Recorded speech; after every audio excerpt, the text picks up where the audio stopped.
Bismillahirrahmanirrahim. Assalamualaikum warahmatullahi wabarakatuh. Perkenalkan, nama saya Elsa Feragita dengan NIM O1A1200013 dari kelas A. Pada video kali ini saya akan menjelaskan jawaban dari soal UTS Biokimia tentang metabolisme karbohidrat dan metabolisme lipid.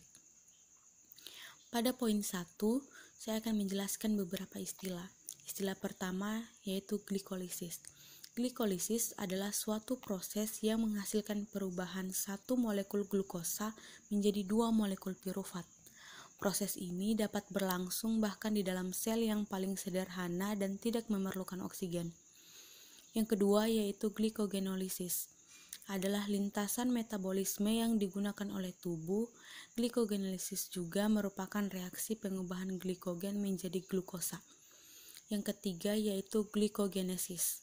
Adalah glukosa yang dapat langsung digunakan untuk pelepasan energi ke dalam sel atau dapat berperan sebagai substrat untuk glikogen sintase.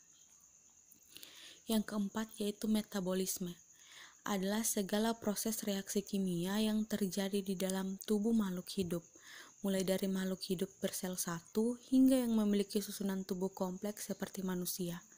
Dalam hal ini, makhluk hidup mendapat mengubah dan memakai senyawa kimia dari sekitarnya untuk mempertahankan hidupnya.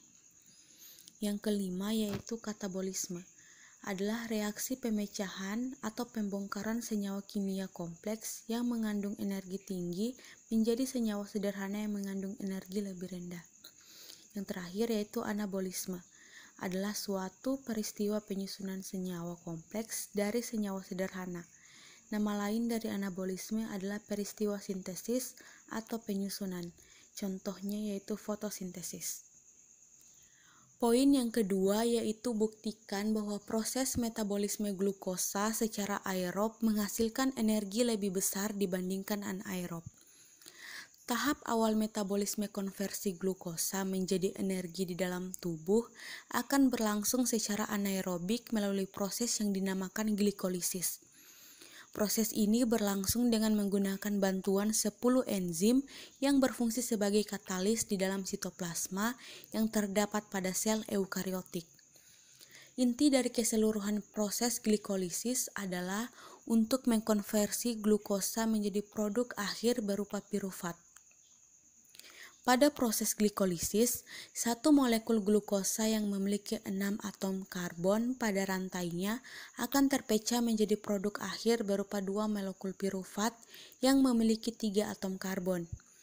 Proses ini berjalan melalui beberapa tahapan reaksi yang disertai dengan terbentuknya beberapa senyawa seperti glukosa 6-fosfat dan fruktosa 6-fosfat. Selain akan menghasilkan produk akhir berupa molekul pirufat, proses glikolisis ini juga akan menghasilkan molekul ATP serta molekul NADH. Molekul ATP yang terbentuk ini kemudian akan diekstrak oleh sel-sel tubuh sebagai komponen dasar sumber energi. Jumlah energi yang dihasilkan respirasi anaerob adalah 2 ATP energi. Terpaut 36 ATP energi jauhnya dengan respirasi aerob. Poin yang ketiga yaitu jelaskan hubungan metabolisme karbohidrat dengan metabolisme lipid. Hasil akhir pencernaan lemak yang berupa gliserol akan masuk jalur metabolisme karbohidrat melalui reaksi antara glukosa dan pirufat. Sementara itu, hasil akhir pencernaan lemak yang berupa asam lemak akan mengalami beta oksidasi menjadi unit-unit yang terdiri atas 2 karbon atau 2C. Setiap unit 2 karbon akan mengikat satu molekul KOA menjadi molekul asetil KOA yang dapat masuk ke dalam jalur metabolisme karbohidrat. Gliserol pun dapat berubah menjadi glukosa atau pirufat tergantung kebutuhan sel akan energi. Demikian halnya asetil KOA. Jika sel tidak membutuhkan energi atau kebutuhan energi masih atau sudah cukup, maka asetil KOA yang berasal dari beta oksidasi akan disintesis kembali menjadi komponen lemak. Karbohidrat pun jika berlebihan akan diubah menjadi lemak di bawah kulit atau jaringan adiposa. Poin yang keempat yaitu tunjukkan bahwa energi yang dihasilkan dari metabolisme lemak lebih tinggi dibandingkan energi yang diperoleh dari metabolisme karbohidrat. Dibandingkan dengan karbohidrat, lemak lebih banyak menghasilkan energi ketika oksidasi. Sebagai contoh, salah satu molekul asam lemak dengan atom 6C atau asam heksanoat yang dioksidasi secara sempurna dapat menghasilkan 44 ATP. Sementara itu, glukosa yang juga mempunyai 6 atom C hanya menghasilkan 36 ATP. Hal itu bisa terjadi karena asam lemak akan memasuki siklus Krebs setelah diubah menjadi asetil CoA melalui reaksi beta oksidasi. Sedangkan metabolisme karbohidrat lazimnya, penguraian satu molekul glukosa yang melalui respirasi aerob, berarti yang melibatkan glikolisis dan siklus Krebs atau siklus asam sitrat, menghasilkan sekitar 33 hingga 35 ATP. Pemecahannya yaitu penguraian anaerob melalui glikolisis menghasilkan 8-10 ATP dan untuk respirasi aerob melalui siklus Krebs menghasilkan 25 ATP. Poin yang kelima yaitu penyakit terkait gangguan metabolisme karbohidrat. Salah satu penyakit terkait gangguan metabolisme karbohidrat yang paling banyak dijumpai di Indonesia adalah diabetes mellitus. Diabetes mellitus adalah kelainan metabolisme karbohidrat yang ditandai dengan peningkatan kadar glukosa dalam darah atau hiperglikemia. Hiperglikemia disebabkan glukosa dalam darah tidak dapat digunakan oleh tubuh dengan baik akibat defisiensi insulin maupun resistensi insulin. Disregulasi insulin menyebabkan abnormalitas dalam pengendalian jalur-jalur reaksi di dalam proses metabolisme karbohidrat.